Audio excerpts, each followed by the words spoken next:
దానికి చెప్పండి ఒక నిమిషం మోహన్ రెడ్డి గారు దాన్ని కూడా కలిపితే ఎట్లా? ఎస్ శివభారత్ గారు చెప్పండి. ఆయన ఇందాక ఒక డైలాగ్ వాడారు, మీకు గుర్తుందా? పోలీసులు మోహరించారు, పక్క ఊరు నుంచి బస్సులు తెచ్చారు, అట్లా చేశారు వీళ్ళని. అసలు మా జగనన్న అంటే తలకాయలు బగిలి ఉండేవి అంటే అనుకోనే వాళ్ళందరూ స్కెచ్ రెడీ చేసుకోబట్టి పోలీసులు మోహరించారు. 700 మంది పోలీసులు ఎందుకు వచ్చారు అంటే ఒక్కొక్కళ్ళ ఇంట్లో వందలాది మంది రౌడీ మోకలు ఉన్నాయని వాళ్ళ సమాచారం అందింది కాబట్టి, అనిశ్చిత వాతావరణం ఆడ క్రియేట్ అవ్వకూడదు కాబట్టి శాంతి భద్రతల దృష్ట్యా పోలీసులను మోహరించడం జరిగింది.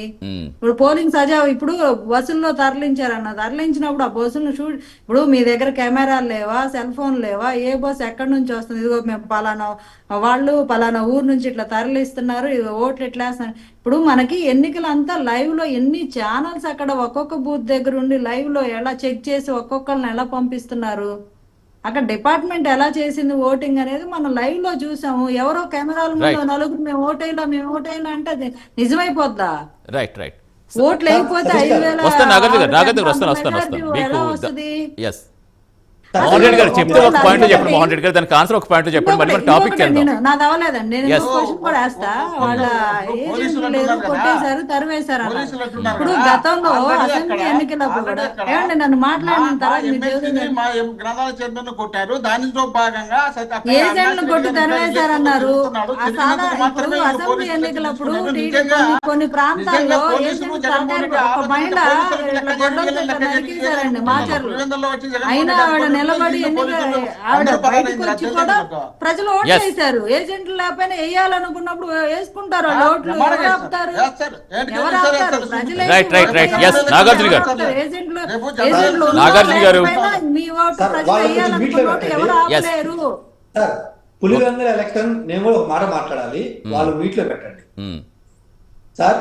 పులివెందుల్లో జగన్మోహన్ రెడ్డి గారికి బలం ఉంది, మనం కాదనలేము. అలాగే కుప్పంలో నారా చంద్రబాబు నాయుడు గారికి కూడా బలం ఉంది, మనం కాదనలేము. ఎందుకంటే ఆ రోజు జడ్పీటీసీ ఎలక్షన్ కానీ వార్డు ఎలక్షన్స్ కానీ ఆ రోజు చేస్తే వైసీపీ వాళ్ళు ఎలా గెలుస్తారు సార్? దౌర్జన్యం చేయబట్టే కదా. మీరు అప్పుడు చేశారు కాబట్టి వీళ్ళు ఇప్పుడు చేశారు. మీరు ఆ రోజు చేయకుండా ప్రజాస్వామ్యబద్ధంగా మీరు ఎలక్షన్ చేయనిస్తే ఈ రోజు మీకు ఇంత దుస్థితి వచ్చేది కాదు కదా.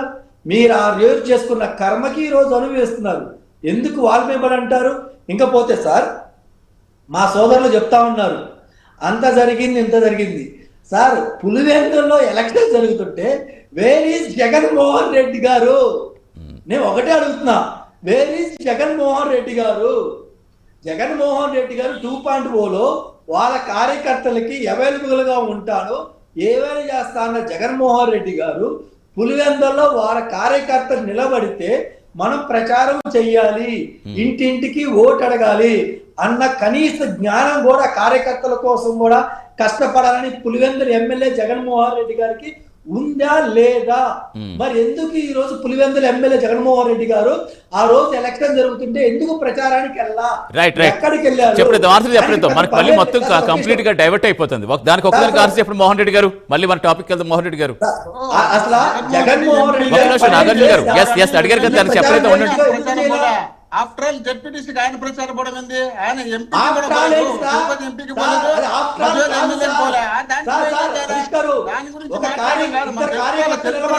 తెలుస్తుంది. ఏ ఉప ఎన్నికలు కానీ ప్రచారం పోయినారా? పోయితే చెప్పమని చెప్తా. ఒక నిమిషం సరే మోహన్ రెడ్డి గారు. సతీష్ గారు ఆఫ్టర్ ఆల్ కాల్ సతీష్ గారు, ఇద్దరు కార్యకర్తలు వేల లక్షలు ఖర్చు పెడతా జడ్పీటీసీ గారు నిలబెడితే వాళ్ళు ఆ ఎమ్మెల్యే గెలిపించాలి. 30-40 సంవత్సరాలుగా పులివెందుల్లో జగన్మోహన్ రెడ్డి గారి కుటుంబానికి కార్యకర్తలు అండదండగా నిలబడ్డారు. కూటమి ప్రభుత్వం అధికారంలో ఉంది, ఎలాగైనా వాళ్ళ సామం మీద దండోపాయాలు మొత్తం ఉపయోగించి వాళ్ళు గెలవాలనుకుంటారు. ఈ సమయంలో నా కార్యకర్తలకు నేను తోడుగా నిలబడాలి, నేను నిలబడకపోతే ఇంకెవరు నిలబడతారు అని చెప్పి జగన్మోహన్ రెడ్డి అదే కార్యకర్తలు ఎమ్మెల్యే అనుకుంటే ఎక్కడికి పోతారు sir? After all Pulivendula MLA, after all Jaganmohan Reddy, after all ఒక ఎమ్మెల్యే టికెట్ అనుకుంటే కార్యకర్తలు కష్టపడపోతే, కార్యకర్తలు జెండా ఎత్తపోతే, కార్యకర్తలు కూలీలాగా తిరగకపోతే ఈ జగన్మోహన్ రెడ్డి పార్టీ ఎక్కడ ఉంది సార్? ఈ జగన్మోహన్ రెడ్డి పార్టీ ఎక్కడుంది? నిర్బోధులయ్యా వార్డు మెంబర్స్ గెలిచిన తర్వాత నిర్బోధులు జగన్మోహన్ రెడ్డి పోలేదు. మీకేమన్నా అవార్డు లేదని చెప్తావు సరే. జగన్మోహన్ రెడ్డి వార్డు మెంబర్లకు కౌన్సిలర్లకు ప్రచారం చేసే టైపు మొగోడు కాదులే ఆయన. సరే రైట్ మళ్ళీ మనకు అంతవరకు వెళ్ళదు. ఒక్క నిమిషం నాగార్జున గారు ఎస్ ఒక్క నిమిషం మోహన్ రెడ్డి గారు నిజంగా ఈ ఓట్ల చోరీ అంశం గురించి మీకు తెలిసిందే. ఓట్ల చోరీకి సంబంధించి దేశవ్యాప్తంగా ఎలాంటి చర్చ జరుగుతుందో, దేనికి సంబంధించి విదేశీ శక్తులు కూడా కొన్ని చొరబడుతున్నాయి అన్న వ్యాఖ్యలు మీరు ఎలా చూస్తారు అసలు?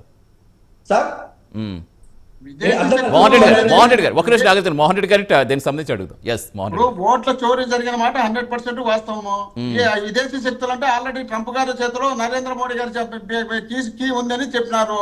అందువల్ల నరేంద్ర మోడీ గారికి పిలిపించేసి నువ్వు రాజీ కాకపోతే నీ చరిత్ర అంతా బయట పెడతానని చెప్పి ట్రంప్ గారు చెప్పినారనే నరేంద్ర మోడీ గారు దాంట్లో డ్రాప్ అయినారు. ఆ యుద్ధం నుండి తప్పించుకొని వచ్చి సైలెంట్ కూర్చొని మేమేదో పొడుస్తాం, మేమేదో దున్నుతాం, మేమేదో నరుకుతామని చెప్పి కూర్చొని ఇంట్లో పరాక్రాలు చేస్తున్నారు. జరిగింది ఏది లేదని చెప్పి దేశం మొత్తం అనుకుంటుంది. దాంట్లో మన ఏ శక్తులు ఏం జరిగినాయో అది వాళ్ళకి తెలుసు, వాళ్ళకి తెలియాలా, చేసిన వాళ్ళకి తెలియాలా, చేయించుకున్న వాళ్ళకి తెలియాలా, మాకేం తెలుస్తా తెలియదు కదా. మేము రాష్ట్ర పరిధి కదా, ఈవీఎంలు దేశ పరిధి కదా. దేశ పరిధిలో రాహుల్ గాంధీ గారు దీనిపై పదే డిస్కషన్ చేస్తున్నారు కదా. అంటే ఒకటి ఇక్కడ నాగార్జున గారు ఇప్పుడు ఈ మధ్య కాలంలో మరి విదేశాల్లో భారత్ అవమానించిన మాట్లాడి ఎక్కువైపోయింది. చేసుకుంటారు మన ఈవీఎం ఓటింగ్ ట్రంప్ గారి చేతులు మోదీ గారు ఉండడం ఇదేంటో నాకేం అర్థం కాల. మీకు ఎందుకు అర్థమైతే తెలియదు కదా మీకు. సతీష్ గారు బ్యాలెట్ లో వెళ్తారు.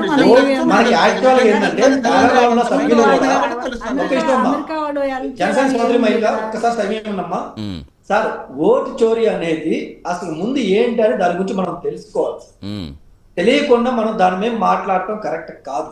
ఏదో కాంగ్రెస్ పార్టీ రాహుల్ గాంధీ గారు ఏదో అన్నారు కాబట్టి దాన్ని విమర్శించాలి కాబట్టి విమర్శించుకోవాలి. ఓటు చోరీ అంటే ఏంటంటే దాంట్లో చాలా రకాలు ఉన్నాయి సార్. ఫర్ ఎగ్జాంపుల్ బతుకున్న ఓటర్స్ ని చనిపోయిన వచ్చి చూపించడం కూడా ఓటు చోరీ కింద వస్తుంది. Point number 1. పాయింట్ నెంబర్ 2, ఒకింట్లో ఒకళ్ళు ఇద్దరు ఉంటే 100 ఓట్లో 50 ఓట్లో 30 ఓట్లో ఉందని చూపించడం కూడా ఓటు చోరీ కింద వస్తుంది. లేదు నా ఓటు మీరేయటమో లేదంటే ఓటు ఆడ వేసరి వేరే వాళ్ళు వేయటమో అది ఓటు చోరీ కింద వస్తుంది. అలాగే ఈవీఎం ట్యాంపరింగ్ అనేది కూడా ఓటు చోరీ కింద వస్తుంది. ఇలాంటి చాలా రకాల అన్నిటి కలిపి ఓటు చోరీ అంటారు సార్. ఇందులో ఈవీఎం ట్యాంపరింగ్ అంటే మీరు నేను చిన్నవాళ్ళం కాబట్టి దాని గురించి ఎగ్జాక్ట్ క్లారిటీగా జరిగింది అని చెప్పి మనం స్టాంప్ వేయలేవు. ఎందుకంటే మీరు మేము అంత ఇది కాదు కాబట్టి మనకు తెలియదు కాబట్టి మనం స్టాంప్ వేయలేము సార్. మరి రిమైనింగ్ ఏంటంటే మనం మాట్లాడటానికి ప్యానెల్ లో ఉన్న సభ్యులు కూడా ఒక్కసారి అర్థం చేసుకోవాలి.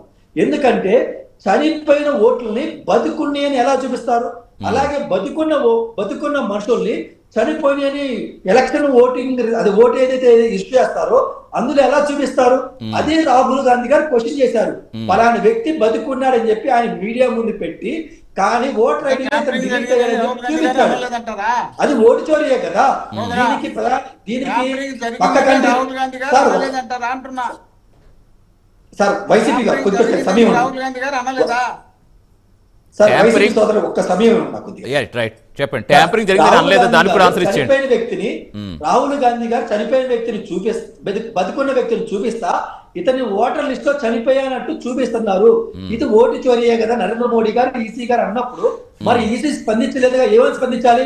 నిజంగా అతను ఓటు ఉంటే రాహుల్ గాంధీ గారు మీరు పొరపాటు పడ్డారండి, ఇది ఓటు ఉంది సార్, పలాని పేజీలో పలాని నెంబర్ లో పలాని ప్లేస్ లో ఉంది, ఒకసారి మీరు చూసుకోండి సార్ అని స్పందించవచ్చు కదా. ఒకవేళ లేదనుకో ఏం చేయాలి ఈసీ? సార్ ఏదో పొరపాటు జరిగింది, తప్పు జరిగింది, మేము సరిదిద్దుకుంటాం సార్ అని చెప్పాలిగా. ఈ 2 మాటల్లో ఏదో ఒకటి చెప్పాలిగా. ఇంకొకటి కూడా నాగార్జున గారు ఇక్కడ సరే రాజకీయ పార్టీలని పక్కన పెడదాం. ఇప్పుడు 18 ఏళ్ళు దాటిన తర్వాత ఓటు కావాలని మనం ఓటుకి అప్లై చేసుకుంటున్నప్పుడు మన కుటుంబంలో ఏదైనా వ్యక్తి చనిపోతే ఆ బాధ్యత మన మీద కూడా ఉండదా? ఓటు తొలగించాలనే బాధ్యత ముమ్మాటికి సార్, ముమ్మాటికి ఉంటది. ఎందుకంటే ఒక వ్యక్తి పోయినప్పుడు మన ఇన్ఫర్మేషన్ ఇవ్వాలి. డెత్ సర్టిఫికేట్ అంటే నేను స్టార్టింగ్ చెప్పా కదా, మనకున్న జనాభాకి మనం కొన్ని కంట్రోల్ చేసుకోలేము సార్. ఎందుకంటే ఇప్పటికీ మనం డిజిటల్ ఇండియా అంటాం కాబట్టి, కానీ మనం ఇంకా డిజిటల్ ఇండియాలోకి వెళ్ళాలి. ఎందుకంటే ఒక్కసారి నేను ఒక వ్యక్తికి డెత్ సర్టిఫికేట్ అప్లై చేసినప్పుడు అన్నిటిలో ఏది ఓటర్ ఐడి దగ్గర నుంచి ఆధార్ దగ్గర నుంచి రేషన్ ప్రతి దాంట్లో అతను చనిపోయినట్టు అప్డేట్ కావాలి, కొత్త సర్టిఫికేట్ ఇష్యూ కావాలి. కానీ ఎక్కడ అంత టెక్నాలజీ మనకు రాలేదు సార్. మనం అంత ఫాస్ట్ గా కూడా డెవలప్ కాలేకపోతాము. అది అంటే మనం ఎందుకు అవగాహన కూడా ఎందుకు రాలేకపోతుంది అనుకోవాలి నాగార్జున గారు? ఎందుకంటే మనకి కావాల్సింది మనం వెంటపడుతున్నప్పుడు నిజంగా మనకి దానికి అర్హులం కాదనుకున్నప్పుడు దానికి కూడా మనం సంసిద్ధమై ఉండాలి కదా, ఎందుకు ఉండలేకపోతున్నారు? ఇప్పుడు ప్రతి దాని మీద పార్టీల మీద పెట్టక్కర్లేదు, ప్రతిదీ వ్యవస్థల మీద పెట్టక్కర్లేదు కదా. మనకు కూడా మనము ప్రజాస్వామ్యంలో ఉన్నాం, మనకి ఒక బాధ్యత ఉంటుంది. ఆ దిశగా ఎందుకు ఆలోచించలేకపోతున్నారు అనుకోవాలి సార్? మనం ఇక్కడ ఒక ప్రతినిధిగా అని కాకుండా కొన్ని వాస్తవాలు మాట్లాడుకుంటే సగం మంది మా రాజకీయ నాయకులే కావాలని దీన్ని ఎంకరేజ్ చేస్తున్నారని మనం ఒప్పుకోవాలి. ఎగ్జాంపుల్ కు సార్, నేను పార్టీ తరఫున మాట్లాడలా, మనం అందరూ ఒకసారి ఆలోచించాలి. రైట్ సమయం అవుతుంది. చెప్పండి, ఒక పాయింట్ చెప్పండి, టైం అవుతుంది. మళ్ళీ అందరూ కూడా మాట్లాడాలి. ఒక 1 minute కంప్లీట్ చేస్తాను సార్. ఇప్పుడు రిజర్వేషన్ అన్నాం సార్. నిజంగా అంబేద్కర్ రిజర్వేషన్ 10 సంవత్సరాలు 15 సంవత్సరాలు పెట్టుంటారు సార్. స్టిల్ మనం ఇప్పటికీ రిజర్వేషన్ అన్నాం. రిజర్వేషన్ కాక మళ్ళీ బీసీ రిజర్వేషన్, ఇంకో రిజర్వేషన్ అన్నాం. అవసరం ఏంటి? రిజర్వేషన్ దేనికి ఇవ్వాలి? ప్రాపర్ ఎడ్యుకేషన్ లేదా? ఎడ్యుకేషన్ ఇస్తాం. ప్రాపర్ హెల్త్ లేదా? హెల్త్ ఇద్దాం. ఎందుకు రిజర్వేషన్ మనం దేనికి ఇవ్వాలి? ఒక చిన్న ఎగ్జాంపుల్ సార్. సమయం అవుతుంది. మళ్ళీ దానికి సంబంధించి డిబేట్ చేద్దాం నాగార్జున గారు. 80 మార్కులు వచ్చిన వ్యక్తి టీచర్ జాబ్ ఎలిజిబుల్ కాదంట. ఈ అన్ని చట్టాలు మొత్తం చేసేవారు రాజకీయ నాయకులే కదా. అంటే ఓట్ల కాపాడు కోసం మనం గెలవటం కోసం, ఓట్ల కోసమే మన రాజకీయ నాయకులు మన చట్టాలు చేస్తున్నారు. అలాగే డిజిటల్ ఇండియా కంప్లీట్ గా మనం డిజిటల్ ఇండియా వైపు తీసుకెళ్తే చాలా వరకు కొన్ని విధాలుగా మనం లూజ్ కావాల్సి వస్తుంది సార్. రైట్ అండి. చంద్రబాబు గారు ఒక పాయింట్ లో గురించి సమయం అవుతుంది. చంద్రబాబు గారు example sir. In case Nagarjuna గారు సమయం అవుతుంది. చంద్రబాబు గారు ఒక పాయింట్ నేను స్టార్టింగ్ చెప్పాను. ఎంఎన్సీ కంపెనీలు మొత్తం వాళ్ళ కంపెనీ అటెండెన్స్ డిజిటల్ ఫార్మేట్ లో ఏదైనా తమ్మునేల్ కానీ ఫింగర్ ప్రింట్స్ కానీ లైక్ తమ్మునేల్ కానీ నాగార్జున గారు సమయం లేదు. మనం ఓట్స్ కూడా అలా ఎందుకు తీసుకురాకూడదు? అలా గనక తీసుకొస్తే ఎక్కడ డబుల్ ఎంట్రీ ఉండదు, ఒకళ్ళు వేసుకుంటా ఉండదు కదా. మరి మనం ఎందుకు వెళ్ళలేకపోతున్నాం అంటే ఏ గవర్నమెంట్ ఉంటే దాన్ని అడ్వాంటేజ్ తీసుకుని వాడుకుంటాం. చంద్రబాబు గారు సమయం అవుతుంది. కంక్లూడ్ చేయండి. చంద్రబాబు గారు